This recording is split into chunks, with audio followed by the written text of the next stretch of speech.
پہنچ گیا ہو، لیکن ماں کے پیار کا کنارہ آج تک کسی کو نہیں ملا۔ ماں جب بولتی ہے تو اس کے لہجے میں جبریل بولتا ہے۔ ماں جب مسکراتی ہے تو لگتا ہے جنت کی ساری کلیاں کھل اٹھی۔ اللہ نے اس کے سینے میں وہ درد، وہ درد، وہ محبت، وہ الفتوں کا ایک جہاں آباد کر دیا ہے۔ ماں تو پھر ماں ہی ہوتی ہے۔ اس کے سینے میں رکھا ہوا پیار تو ایک عجیب کائنات ہے، تڑپتی ہوئی ممتا ایک الگ ہی جہان ہے۔ کبھی آپ نے دیکھا ہو کہ بچہ گھر سے نکلتا ہے، دنیا کی بڑی بڑی دانشگاہوں میں اس کا انتظار ہو رہا ہوتا ہے، لوگوں کو عقل و بینش سکھانے جا رہا ہوتا ہے، اس کی ایک ایک بات کو لوگ موتیوں کی طرح جھولیوں میں ڈالتے ہیں، اور دنیا کی دانشگاہوں میں، یونیورسٹیوں میں اور درسگاہوں میں لوگ اس کے موتیوں جیسے جملے سننے کے لیے بےتاب ہوتے ہیں کہ یہ عقل و بینش کا مرکہ ہے، یہ فہم و ادراک کا پہاڑ ہے، اس کی باتیں زندگی گزارنے کا گر سکھاتی ہیں، تو لوگ سیکھنے کے لیے جمع ہوتے ہیں۔ لیکن وہ شخص جب گھر سے نکلتا ہے تو ماں کتنے بھولے انداز میں کہتی ہے، پتر ذرا سڑک دھیان سے عبور کرنا۔ جو دنیا کو عقل و بینش کا سبق سکھانے جا رہا ہے، اس کو یہ بھی نہیں پتا کہ سڑک کیسے عبور کرنی، لیکن ماں کے پیار کا روپ ہے، یہ ماں کی محبت کا تیور ہے، یہ اس کی الفت کے رنگ ہیں۔ اور جب تک بچہ گھر پلٹ نہیں آتا، بیٹا واپس نہیں پہنچ جاتا، ماں کے دل میں کھٹکا رہتا ہے اور وسواس میں رہتی ہے، اور بیٹے کے لیے دعائیں مانگتی رہتی ہے کہ میرا بیٹا خیر سے گھر پلٹ آئے۔ ماں کے سینے میں اتنا پیار کیوں ہے؟ دکھ جھیل لیتی ہے، تکلیفیں گوارا کر لیتی ہے۔ غریب مائیں تو بیٹوں اور بیٹیوں کا پیٹ پالنے کے لیے کسی کے گھر کے برتن بھی مانجنے پڑیں تو اس سے بھی گریز نہیں کرتی، تکلیفیں سہ لیتی ہیں، اذیتیں گوارا کر لیتی ہیں، لوگوں کی غلامیاں قبول کر لیتی ہیں۔ مائیں اپنی اولاد کے لیے کیا کچھ نہیں کرتی۔ ماں کو اپنی اولاد سے اتنا پیار کیوں ہے؟ ایک ہی جواب ہے، اس لیے کہ ماں نے اولاد کو جنم دیا ہے۔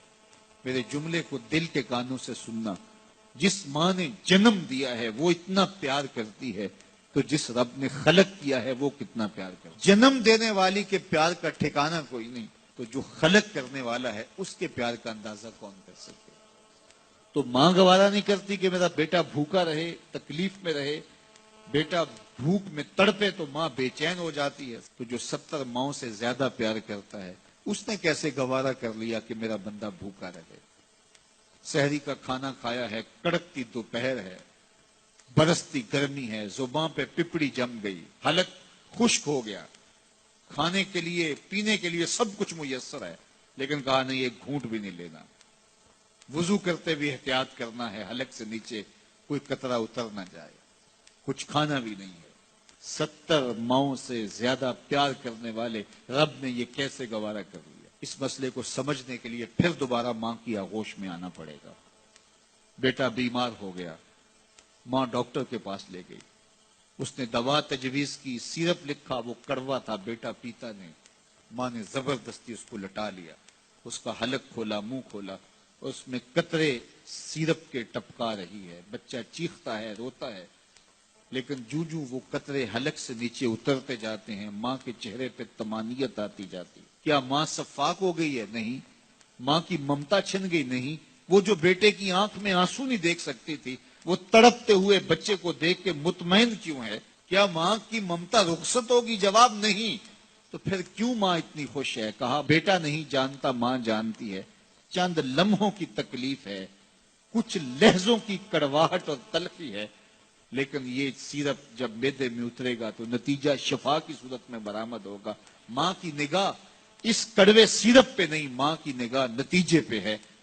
کہا 70 ماؤں سے زیادہ پیار کرنے والا رب تمہیں بہت پیار کرتا ہے، لیکن بھوک اور پیاس اس لیے گوارا کروائی جا رہی ہے لعلکم تتقون، اس کا نتیجہ تقوی کی صورت میں برآمد ہوگا۔ تمہیں اتقاء کی دولت ملے گی، تم تقوی کا نور پالو گے۔ اس لیے یہ مہینہ ایک موقع ہے، ایک فرصت ہے، ہم اس فرصت کو غنیمت جانیں اور اپنے نفس کو قابو میں کریں۔